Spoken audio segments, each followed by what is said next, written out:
Dear brothers and sisters in the Lord, ప్రభునందు ప్రియమైన సహోదరి సహోదరులారా, today's verse for our meditation is taken from the book of Job, chapter 5, verse 19. నేటి దినం మన ధ్యానం కొరకు యోబు గ్రంథం 5వ అధ్యాయము 19వ వచనం నుండి తీసుకొనబడింది. He shall deliver thee in 6 troubles, yea, in 7 there shall no evil touch thee.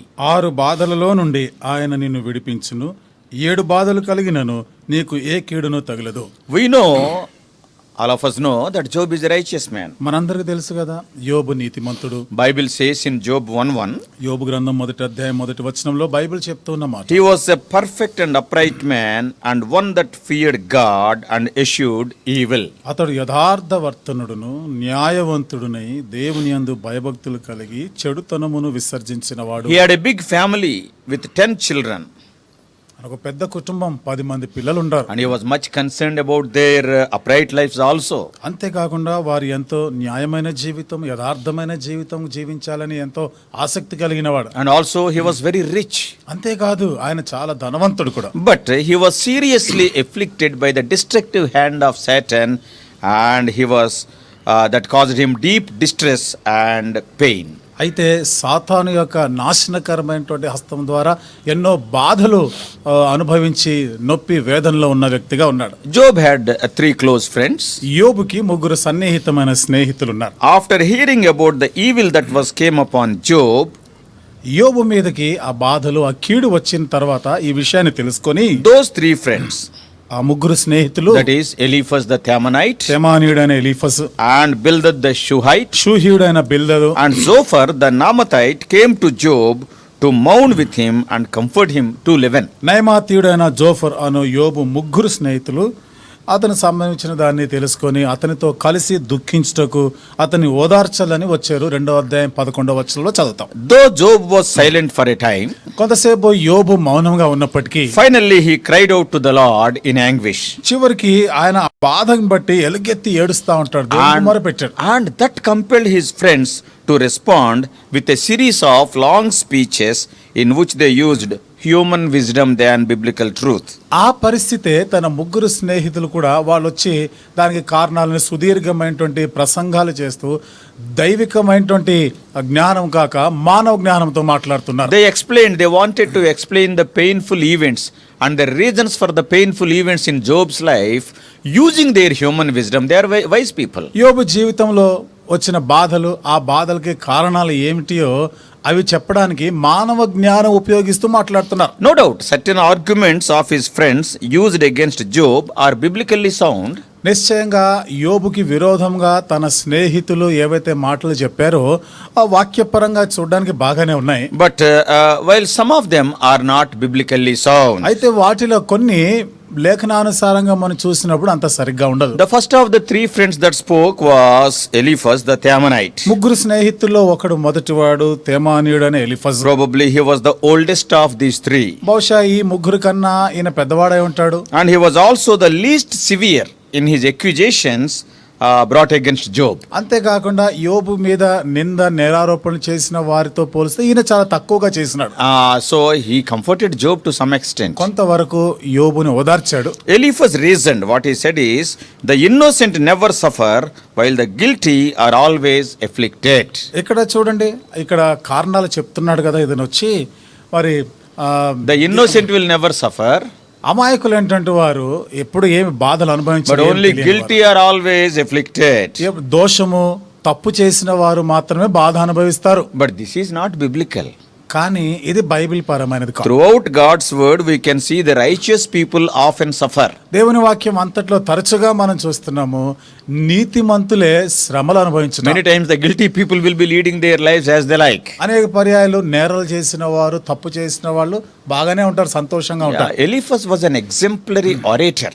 ఇక్కడ ఎలీఫర్స్ మాటకు వస్తే ఇతడు శ్రేష్టమైన ఒక వక్తగా, ఒక ప్రసంగికుడుగా చూస్తాం. And he is an authoritative theologian. అంతేకాకుండా ఇతడు అధికారిక వేదాంతిగా కనబడుతున్నాడు. And also he is an accomplished philosopher.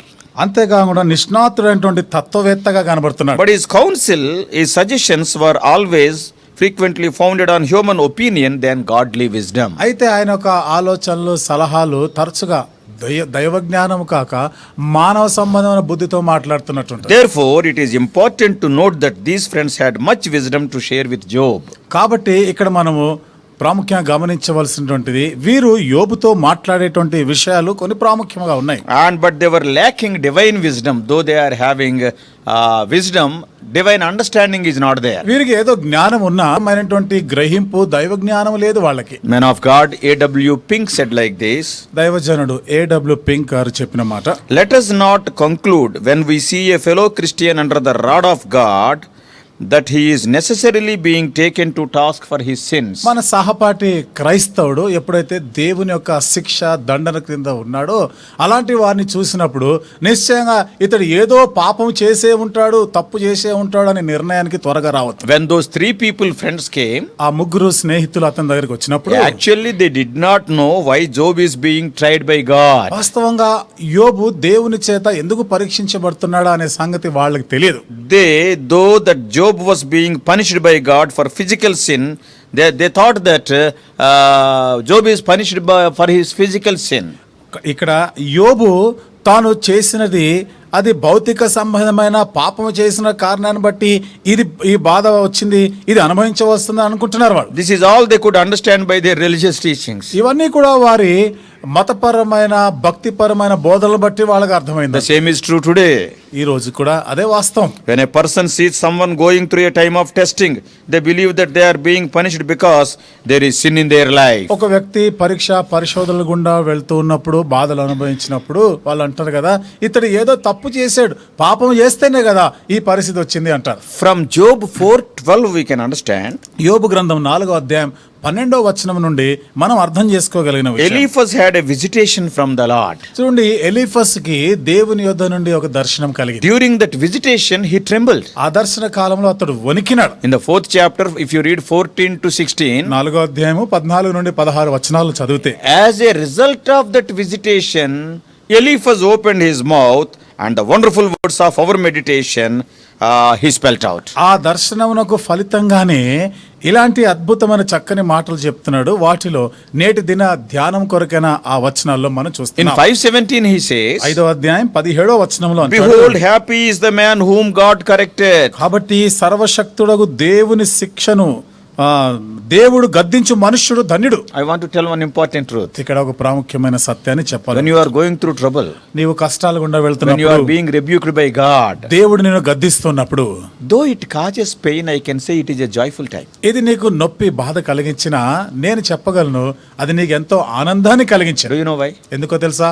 God is loving you so much. దేవుడు- He has taken enough time to think of you, to chasten you, to correct you. He has shown personal interest. దేవుడు నిన్ను ఎంతగా ప్రేమిస్తున్నాడంటే నిన్ను సరిచేసి సరిదిద్ది నిన్ను గద్దించి నిన్ను బాగు చేయడానికి ఎంతో ఎక్కువ సమయాన్ని తీసుకొని నీ గురించి ఎంతో పట్టింపు కలిగి ఉన్నాడు. He is thinking of you and he is allotting time for you. నీ గురించి ఆలోచన చేస్తూ నీ కొరకు సమయాన్ని And కేటాయిస్తున్నాడు. he is exactly putting the right kind of burden upon you. నీ మీద సరి అయినటువంటి ఆ భారమునే పెడుతున్నాడు. So we may suffer pain, but we can be assured of his hands making us whole again. కాబట్టి మనము నొప్పి బాధ అనుభవించిన వారంగా ఉంటున్నామేమో, కానీ ఆయన యొక్క హస్తము మనల్ని బాగు చేసేదిగా ఉంది. All these chastenings, all these corrections, they are with a sole purpose to transform us to his own likeness, which we lost because of the disobedience of Adam in the Garden of Eden. ఈ విధంగా సరి చేయబడడం, సరిదిద్దడము, శిక్షా దండన చేయడం అనేది వీటన్నిటి కూడా ఏదే ఆదాము కోల్పోయిన ఆ దేవుని స్వారూప్యాన్ని మరలా మనం పొందాలని, ఆయన స్వరూపంలోనికి మార్చడానికి ఈ పరిస్థితి గుండా తీసుకొని వెళ్తాం. Through all these smooth blows, he wants to chip out all the sharp corners and he wants to smoothen our life. ఈ విధంగా నెమ్మదిగా నిన్ను గద్దిస్తూ నిన్ను కొడుతూ ఆయన నీలో ఉన్న కరుకైనవి పదునైనవన్నిటిని కూడా తొలగిస్తూ చదును చేస్తూ నున్నగా చేస్తూ ఉంటాడు. After a little such suffering, then the voice of God gives us gracious assurance. కొంతకాలం శ్రమ పడిన తర్వాత దేవుని యొక్క స్వరము దయార్థమైనటువంటి నిశ్చయతను కలుగజేస్తుంది. This is what we read in verse In the verse for our meditation today in 5:19. ఇదే నేటి దిన మన ధ్యానం కొరకైన వచనములో 5వ అధ్యాయం 19వ వచనంలో చదువుతున్నాం. He shall deliver thee in 6 troubles, yea, in 7 there shall no evil touch thee. 6 బాధలలో నుండి ఆయన నిన్ను విడిపించును, 7 బాధలు కలిగినను నీకు ఏ కీడును తగలదు. The special form of speech is used here 6 and 7, which was used even in Proverbs chapter 30. ఇక్కడ ఒక ప్రత్యేకమైనటువంటి విధానంలో 6, 7, 6, 7 అనే సంఖ్యలు ఈ పదాలు రాయబడ్డాయి. తరచుగా ఇవి మన సామెతల గ్రంథంలో కూడా కనబడతాయి. Of course, in Hebrew literature it is common. అయితే మరి హెబ్రీ భాషలో వారి వాంగ్మయంలో ఇది సర్వసాధారణమైనటువంటి మాటలు ఉపయోగిస్తారు. 6 is used here to denote an indefinite number. ఇక్కడ 6 అనేటువంటి ఈ సంఖ్య అది నిరవధికమైనటువంటి సంఖ్యగా మనం గుర్తించాలి. There is no definiteness in that, ఖచ్చితం. దాంట్లో ఖచ్చితమైనటువంటిది అనేది ఏం లేదు. So in other words, మరొక మాటలో చెప్పాలంటే he would support you in many troubles. That is the 6 speaks of. 6 అనేది అనేకమైన కష్టాలు వచ్చిన నిన్ను ఆదుకుంటాడు అని మాట్లాడుతున్నాడు. And he says even 7 also. 7 అనే మాట కూడా చెప్తున్నాడు ఇక్కడ. What does it mean? దాని అర్థం ఏమిటిది? All troubles. బాధలన్నిటిలో నుండి. So God is able to deliver you and from not only many troubles, from all troubles. దేవుడు అనేకమైన బాధలలో నుండి విడిపించడం మాత్రం కాకుండా అన్ని బాధల్లో నుండి కూడా విడిపిస్తాడు. One more important thing is, మరొక ప్రాముఖ్యమైన సంగతి, I may not explain, but I will just mention it. దాన్ని ఎక్కువగా నేను వివరించలేకపోవచ్చు, నేను దాన్ని ఊరికే ప్రస్తావిస్తాను. You can meditate it during the day. మరి దినమంతట్లో మీరు దాన్ని ధ్యానం చేయండి. When we see very microscopically these verses, that is 18, 19, 20 like that, 18, 19, 20 సూక్ష్మంగా మనకు దాన్ని గమనిస్తే we can see that Eliphaz is mentioning the 6 troubles and also the 7th one also in these 3 verses. ఈ 3 వచనాల్లో ఎలీఫజ్ 6 బాధలు 7 బాధల గురించి కూడా I మాట్లాడుతున్నాడు. just mention them, you meditate them during the day. నేను ఊరికే వాటిని ప్రస్తావిస్తాను, దినమంతట్లో మీరు దాన్ని ధ్యానం What చేస్తారు. are the 6 troubles and what is the 7th one? ఈ 6 బాధలు ఏమిటిది, 7వది ఏమిటి? They are number 1, మొదటిది famine, 5:20. 5వ అధ్యాయం 20వ వచనము క్షామకాలము. And secondly, రెండవది in the same verse, sword. అదే వచనంలో ఖడ్గము. And thirdly, మూడవది and scourge of the tongue, that is 5:21. 21వ నోటి మాటల చేత కలుగు నొప్పి. Because tongue is a very, very, very, very dangerous member in our body. ఎందుకనగా ఈ నాలుక అనేది మన శరీర అవయవాల్లో కల్లా ఇది ప్రమాదకరం. Yeah, without using any knife, it can kill us. ఎందుకంటే ఏ కత్తి ఖడ్గం లేకుండానే చంపేయగల శక్తి గలది. And now fourthly, నాలుగవది in verse 21, 21వ వచనంలో destruction. నాశనము. And fifthly, ఐదవది and destruction and famine in some of the translations, and in some of the translations in Telugu like that, it is pralayam, that is flood. నాశనమును క్షామముననుంది. కొన్ని భాషల్లో లేదా తెలుగులో దీని అనువాదంకి వచ్చినప్పుడు ప్రళయము అనే మాట ఉపయోగించబడింది. జల ప్రళయము, So వరదలు అని. And the 6th difficulty affliction is 6వ బాధ in verse 22, 22వ వచనం, beasts of the earth.